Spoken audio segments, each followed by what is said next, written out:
सर्वांना महाराष्ट्र दिनाच्या हार्दिक हार्दिक शुभेच्छा.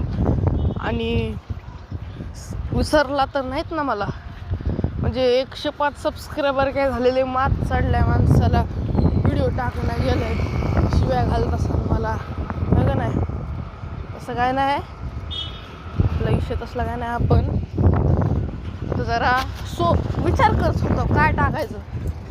आता माझे जे हिंदी माणसं आहेत, रुसून बसू नका, रडत बसा. आणि तुम्हाला मराठी शिकली पाहिजे. महाराष्ट्रात राहता तर मराठी शिका, भारतात राहता तर मराठी कळली पाहिजे तुम्हाला. माझे व्हिडिओ बघायचे तर मराठी आली पाहिजे, नाहीतर नका बघू व्हिडिओ माझे. किती तर माझे जे मला वाटत होते हिंदी सबस्क्रायबर आहेत, त्यांच्याशी मी जरा बोललो तर ते मराठी निघाले. जे होते हिंदी येते त्यांना मराठी, आपले शिख आहेत तरी त्यांना मराठी येते.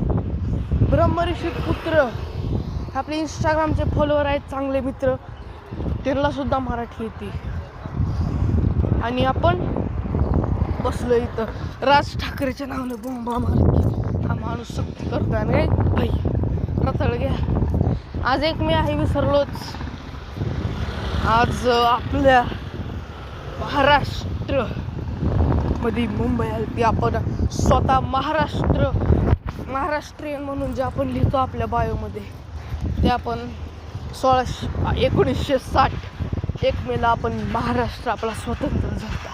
आणि आपल्या महाराष्ट्राला भेटली होती मुंबई. त्या शेमण्या गुज्जू गुजराती जे होते त्यांच्यापासून आपण मुक्त झालो आणि आपण बनलो होतो महाराष्ट्र. आणि तुम्हाला अजून एक गोष्ट सांगायची राहिली तर ह्या व्हिडिओत काही एडिटिंग वगैरे नसणार आहे. फक्त तुम्हाला बघत असेल फक्त एक फोटो चालू आहे आणि माझा आवाज आहे, बस एवढंच असणार आहे. माझा जास्त मेहनत नाही घ्यायची व्हिडिओला. मी विषय चालू करतो. लय कॉन्ट्रोवर्सी चालू आहे.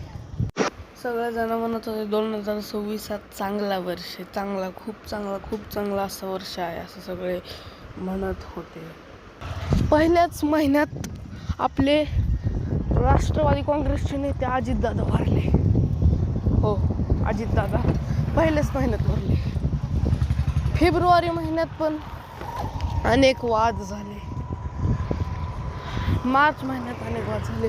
आणि आत्ता सध्या जो एप्रिल महिना चालू आहे, ते एप्रिल महिन्यात पण लय वाद होईलेत. म्हणजे काय म्हणा, शिवाजी महाराजांवरती सगळ्यात पहिला वाद पेटला होता.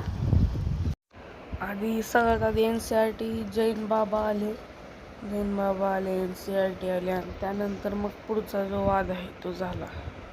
आणि मग पुढे पण वाद होत होत होत होत होत होत होत होत गेले. पण नंतर जो सगळ्यात पहिला वाद चर्चेत आला तो म्हणजे शिवाजी कोण होता या पुस्तकावरती झाला. गोविंद पानसरे लिखित शिवाजी कोण होता हे पुस्तक आहे. माझ्या घरी हे पुस्तक आहे. हे फोटोमध्ये दिसते तुम्हाला थंबनेलच्या किंवा आता व्हिडिओच्या बॅगरच्या. हे पुस्तक माझ्या घरी आहे. जास्त नाही, 20-25 पाने वाचले तर बरं आहे पुस्तक. आता बरं आहे. आता यावर वाद का झालता तर नाव एकरी उल्लेखावर ठेवले. आता त्याविषयी काय बोलू इच्छित नाही मी, कारण एकरी उल्लेख महाराजांचा आत्ता कुठं गुगलनी तो बंद केला आहे. गुगलवर आधी शिवाजी नावायचं, आता आपण प्रयत्न करून शिवाजी महाराजांचं, राजमाता जिजाऊंचा एकरी उल्लेख टाळला. पण ह्या आधी पण एक वाद झाला त्याच्याबद्दल खूप कमी जण बोलले.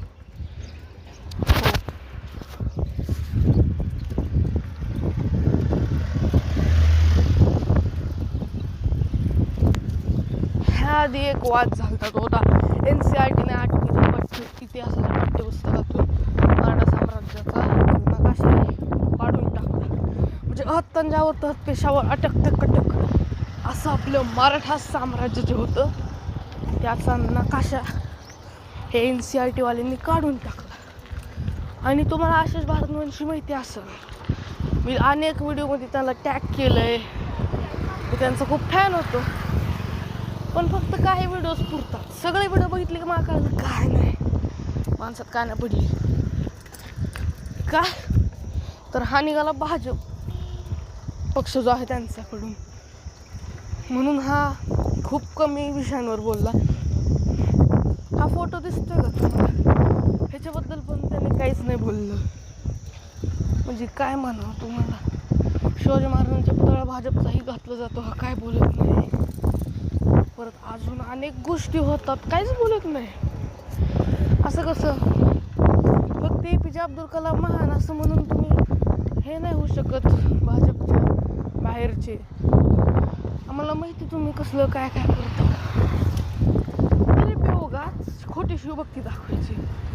आता मी व्हिडिओ उशीर आणतोय का तर आत्ता पण सध्या एक वाद पेटलेला आहे. NCRTच्या वादाच्या मध्येच अचानक यांनी एक जैन मुनी होता, तो म्हणतो की तारा राणी छत्रपती ह्या जैन राणी होत्या. अरे कुठचा शिंबड घेऊन आलाय रे तू? कुठला शिंबड खाल्लाय? म्हणजे म्हणलं नाही पाहिजे.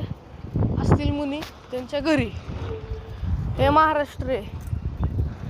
आणि तुम्ही मुद्दा म्हणून NCRTच्या इथून लोकांचं मन विचलित करण्यासाठी असलं काय बी भांगार बोलतो, हे मला माहिती आहे.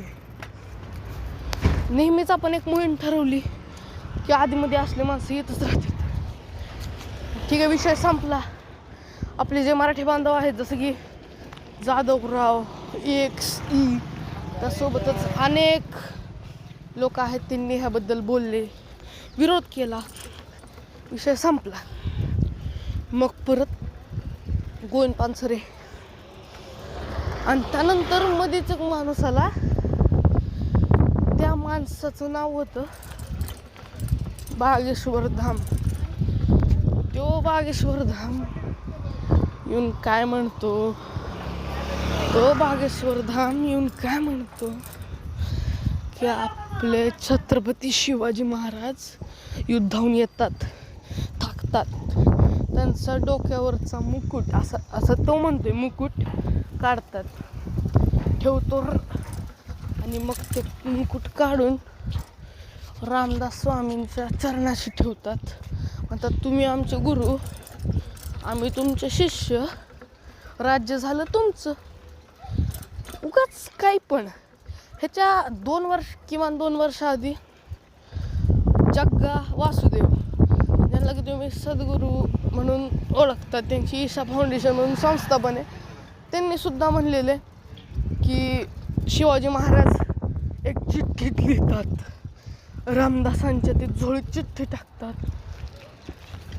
रामदासांच्या झोळीत चिठ्ठी टाकून ते म्हणतात की तुमचं झालं, तुम्ही सांभाळा, आम्ही करतो.